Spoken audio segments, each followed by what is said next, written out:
Hello and welcome back to Sunday's edition of Weekend Waypoints, a production of SEC Extra, D1Baseball.com, and presented as always by Academy Sports and Outdoors. Get ready for a new season of fishing fun with Academy Sports and Outdoors and reel in the best gear at low prices every day. Plus, Academy offers easy ways to shop and save time, like free 1-hour in-store or curbside pickup on academy.com orders. First off the top, I apologize for a pre-recorded show today. It's just going to happen a few times here and there during the season. Mostly live shows, though, I promise. This one just based on my travel schedule, not going to be available Sunday morning to do a live episode, which is a bummer. I prefer the live episodes. I prefer the interaction and the comments with you guys and going back and forth with you. So again, my apologies, but live shows will return this coming Friday, March 21st. If it looks dark outside right now through this window here, that's because it is. I'm recording this Saturday night after the games have all wrapped up to have this episode out for you Sunday morning. The game's delivered again. Can't ask for much more. Again, we even the stuff that was not really close in score was interesting for different reasons, and we'll talk about that as time goes on this episode. But let's get to our game of the day first and foremost, as we always do. I will share out my screen here. Once again, it is Alabama and A&M. In this case, it is Alabama 6, Texas A&M 2. This series continues to deliver. Obviously, if we click over the line score here, you see the 4 runs in the ninth. That was a big blast by Will Hodo, a grand slam in the top of the ninth inning to make a 2-2 game, a 6-2 Alabama lead. That was the big hit, but there was a lot of other stuff going on in this one. Let's click over to Alabama here. Riley Quick was great. 5 innings, gave up 1 hit, 2 walks, 6 strikeouts. It was 5 shutout innings. Through 86 pitches, they continue to get him a little more stretched out. The stuff was good. I think this was another big step forward for Riley Quick as he fully, returns from the Tommy John and is in a better place physically. So thought that was great from Alabama's standpoint. And then for A&M, it was kind of more of the same, I guess. It was still a lot of uninspired at-bats, just not a lot of productions. I mean, goes out saying 2 runs. And furthermore, it kind of looked like, okay, the defense had gotten a little bit better in recent games, and so maybe that part of the game is shoring up a little bit. Well, in this one, they had 3 errors again. See here in the line score, yeah, three errors there, almost as many errors as they had hits, and that's obviously not a great place to be, but a couple of them for Sawyer Farr at second base. There's a couple of times where he kind of got sped up. There was one for Jamal George in right field, just kind of drifted back on a ball and it tipped off his glove. A ball that it looked like he had measured. So, just a tough day defensively. And there were other things along the way. There was Jace Laviolette went to steal a base, and Boomer White, I thought, did a good job on the SEC Network Extra broadcast, kind of walking us through this, where Jace Laviolette got caught stealing, and he went in feet first as opposed to head first. And when you go in feet first, you kind of slow down a little bit, and then B, your torso is up. And so in this case, the throw was high, but the Alabama middle infielder came down to make a tag, and because Laviolette's body was sitting up, he got the tag on the shoulder in time, whereas if he's diving head first, there's no way the fielder is going to be able to come down and put a tag on. So that's a small thing, but it is kind of just emblematic of what's been going on with A&M's season this year, where it's just like little things like that are just not happening. It's the miscues, it's the bad offense, it's not being able to put an inning together. It's just all of that. And now they've lost a home series, which, Alabama's a good team, obviously. So, this is probably going to be a series at the end of the year. You look at and it's not necessarily an egregious series loss, but it's just for the reasons that it happened, it's just a continuation of what we've seen from A&M. So the confounding thing for the Aggies continue. And like I talked about yesterday, I think, we're just at a point where we have to kind of re-examine and take a new look at what success looks like this season for Texas A&M. Because I do still think it's going to be so hard to quit them because of the talent. This is not a talent problem. So it's going to be hard to quit them, but it's just a matter of figuring out, like, what are they even capable of at this point? What does their ceiling look like? How far could they actually go now? Because like I said yesterday, I don't think this is an Omaha team now. They've got a lot of things I like about them. But right now, I don't, it's just hard to assume anything for them. So it's just gone sideways on them. So we'll see what we get from them Sunday if they come out, and I can see it going either way. I can see them playing pretty well as maybe the series loss is a wake-up call. But then again, I've said that before on this show that, hey, this is a wake-up call. This might be a wake-up call. They might come out motivated, and it just hasn't happened. So, this is, I guess, another one of those. So with that, let's flip over to my hitters and pitchers of the day. As I did yesterday, I put them on a handy-dandy Google Doc so you can look at the stats as opposed to me just reading them out to you. You're welcome for that. It only took me a year to decide that was a better idea. Regardless, here we go. I will share my screen back. We'll talk hitters first. There we go. So you can see there Charles Davalon, the hitter of the day, 4 for 6 with a home run and 3 runs batted in for Arkansas. A couple of other Arkansas hitters there. Logan Maxwell, 3 for 5 with a homer. Cam Kojal, 3 for 5 with a double. It's a really good bounce back for Arkansas, getting that win over Ole Miss 12-3 to even that series and send us to a really interesting finale in this series. Some positive things there for Arkansas other than the offensive production, although I will say, again, if we're looking for signs that, hey, this Arkansas lineup really is different, this is an Arkansas lineup that can win games by scoring double-digit runs, this is another piece of evidence that maybe that is the case. We're going to need to see more evidence, but I think if you want to be optimistic about the offensive production, this is another game where you can see that and feel good about it. But Gabe Gackel was better. Still not what we were hoping for from him necessarily, but did a better job kind of working his way out of some early trouble and missed some more bats. So you like that from that standpoint. So positive stuff there.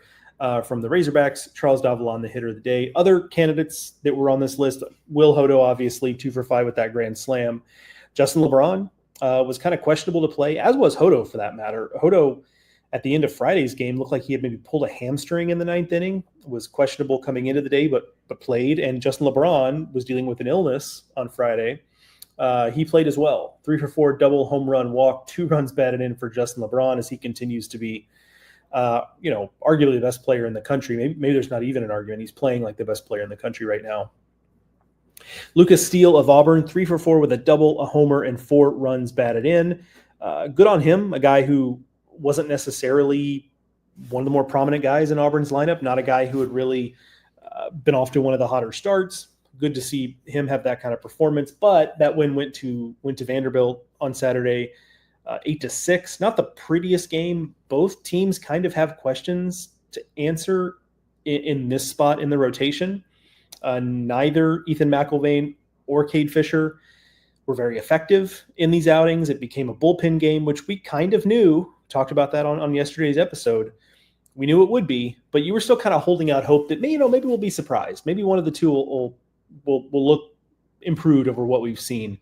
That wasn't the case, unfortunately, for them. But Vanderbilt evens that series. We'll have a rubber match in that one as well on Sunday. Patrick Herrera for Kentucky, 1 for 2, home run with 2 doubles and 3 runs. If this was player of the day and maybe not hitter of the day, maybe he'd be more in the mix because he had one of the better plays I've ever seen at the college level. And if you haven't seen it, I would suggest you go seek that out. And find it. It's the gist of it is that it's a 5-3 double play where there's runners on first and second. It's a chopper right down the line. He backhands it on a dive, if you will, and so he's on the ground, and he reaches out with his foot to touch the third base bag to get the force out, and then throws while still on the ground like an absolute strike over to first base to get the runner as well, the batter runner. So incredible 5-3 double play there for Patrick Herrera. Go find that highlight if you've not seen it. And a good day at the plate for him as well. Cole Hage, again, another big game for him. 3 for 6, 2 runs batted in for Kentucky. He's just swinging it so well in that lineup right now. Georgia on the other end of this game, and boy, was it it got kind of dicey there for Kentucky. Kentucky was out to a 9-1 or 9-2 lead, and my colleague Mark Etheridge was there. So if you want coverage of that game, and he's got some of it, I'm sure. But Georgia put a couple guys on in the ninth inning. Kentucky, kind of mixed and matched their way in the bullpen and ended up getting it done. But that was a little bit of a white knuckler. And because Georgia has come back so often this season, there was a part of me that just kind of assumed they would in this game. They couldn't quite get it done. But big days there for Slade Alford, 2 for 5, 2 home runs. Rylan Zaborowski, 2 for 3 with a home run. And I put a note there, like he and Justin LeBron are kind of going back and forth right now for the leader in home runs, both in the SEC and nationally. I've said this before, but Zaborowski was not the guy when I looked at Georgia's transfer class. He was not the guy I looked at and said, "Hey, this is going to be the centerpiece of it." But at least right now, like he arguably is. So a heck of a season he's having. You see Reese Chapman there for Tennessee, 2 for 3 with a homers, 3 runs batted in. This was probably the weirdest game on the schedule because this was a 1-0 game until Tennessee put up a 9-run inning to end this game in 7 innings. Just kind of it was close until it wasn't. It felt like another just kind of a classic game, kind of like Fridays. And then Tennessee just decided, no, this is over. And they ended it after 7. So we'll have more on that on the pitching side here shortly because Marcus Phillips was great. And Aiden King, frankly, was great. We'll talk about both of them. But Reese Chapman offensively, 2 for 3 with a homer, 3 runs batted in. Jackson Willits for Oklahoma, 3 for 4 with a homer. South Carolina came back and won that game. I say came back. They bounced back from a loss Friday to win this game 11-5. Good on South Carolina, frankly, just given some of the questions about South Carolina's roster and especially offensively. This feels like a series. I don't want to say must win. No series in mid-March is really a must win, but life is tough in the SEC, as you know, and this is a series that I think they feel like they probably need to win if they're going to be serious about being a postseason team, in Paul Maneri's first year there. So even in that series was huge. We'll see what Sunday has in store. Kennedy Jones was great in that game for them, 3 for 5 with a double and a home run for the Gamecocks. LSU, Michael Braswell, 2 for 3, 3 runs batted in. Big game for him, a guy who, that they had him in the lineup because of, lefty on the mound. They're kind of using him in matchups, and that really goes to how impressive the depth is for LSU on the position player side of things. That Braswell started just about every game last year and was very good, had a great year. But LSU's depth is such this year that Michael Braswell has kind of been put in a role player role, if you will, and so it's good to see him really have success in that role because that's not the easiest thing as a player. Players are prideful as anybody would be if you're as talented as they are, and for him to be able to accept a little bit smaller role this year, a lot smaller role this year, and still thrive when he gets his opportunities is a huge thing for team baseball. So Michael Braswell, 2 for 3, 3 runs batted in a 7-6 LSU win over Missouri. Surprisingly close, and a big part of the reason it was surprisingly close is Keegan Knutson from Missouri, 2 for 3, 2 home runs, 4 runs batted in, a big game for him. And more evidence, I think, that I don't know what it'll necessarily amount to, but I do think this Missouri lineup's a little better than it's been. So that's a positive development for the Tigers, considering how poor, frankly, their offense was last season. So big game for Knutson, but LSU does pull off the 7-6 win to win that series, take it to Sunday with a chance to sweep. All right, let's flip over to pitchers to get over to my other screen here. All right, so our pitcher of the day is really no contest in this one. Marcus Phillips of Tennessee, 7-inning complete game shutout, 5 hits allowed, 1 walk, 7 strikeouts. Welcome to the big time, Marcus Phillips. We talked about that on Saturday morning's episode. This was a big opportunity for Marcus Phillips to kind of introduce himself to the college baseball world, if you will, and he did in a big way with his performance. Probably made himself some money from a draft standpoint with his performance in that one. The guy on the other side, though, Aiden King, certainly wasn't an issue with him that made this a 10-0 loss. He pitched really well for Florida, 6 innings pitched, 4 hits, 1 run, 1 walk, 6 strikeouts. Things just kind of, frankly, went to hell after he came out of the game in that 7th inning. And just changed the game. So, but Aiden King, again, in his second start, coming in after, Pierce Coppola got skipped in the rotation, and really looks the part. Looks like a guy that Florida should just feel confident just, continuing to throw him out there on the weekends. Obviously, against the quality of offense of Tennessee, I think he's proved that in a big way. Other guys, Riley Quick for Alabama, 5 shutout innings. We talked about him a little bit earlier. Justin Lampkin, I thought pitched pretty well in that game. 5 innings pitched, 3 hits, 1 run, 3 walks, 8 strikeouts. Again, pitching continues to not really be a problem for A&M. I mean, we can nitpick some of the bullpen stuff. They've had, the last 2 games, their bullpen has gotten touched up for late runs for Alabama, but generally speaking, pitching is kind of the least of their worries at this point. In a relief effort, Miller Green of Vanderbilt, 2 2/3 scoreless innings. Did a really nice job coming on and holding Auburn at bay. That's a tough Auburn lineup. So to protect that 2-run lead late in that game was beyond huge for Miller Green there. So big time stuff out of the bullpen. A couple of other relief outings to highlight. Tyler Pitzer of South Carolina, 4 innings, giving up no hits, but 1 unearned run. Did issue 5 walks, so that's something he'll probably want to clean up. But also struck out 6. He did a really good job holding Oklahoma at bay, not really giving Oklahoma a chance to get back in that game as South Carolina extended its lead. It was a really good outing for him. And as South Carolina continues to kind of they started Brandon Stone on Friday. It didn't go great necessarily. Tyler Pitzer threw the ball well. Is he a guy that we could see in the rotation at some point? Perhaps this outing, certainly, other than the walks, this outing probably didn't do much to dissuade anyone from thinking that could be a solution. And then for Missouri, Caden Jacoby. 3 shutout innings. That was huge to keep Mizzou in that game and kind of give them a chance to make something happen and win it. Ultimately, they did not, but really good effort there from Jacoby to help Mizzou keep that game competitive in a way that most of us did not expect it to be. All right, last thing for us today. Sunday's game of the day is actually 2 games. Texas, Mississippi State playing a doubleheader in Starkville. I bring it up for a couple of reasons. One is just that doubleheaders can get wonky. You never know what you're going to get in a doubleheader. It could go either way. So those are just always kind of fun because everything is on the table. So there's also that. I think it's also interesting stuff on the mound. Luke Harrison versus Ben Davis, the matchup in the first game, at least that's what's scheduled. A couple of guys that I'm excited to see against SEC competition.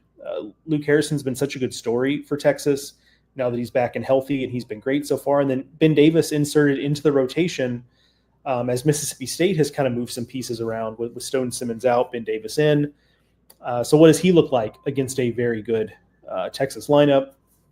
Texas has a TBA in Game 3. Mississippi State is scheduled to throw Carson Ligon. How good is TBA for Texas is going to be the question because we know they've had some issues with their bullpen. Basically, with a TBA, you're essentially assuming we're gonna throw 9 bullpen innings essentially.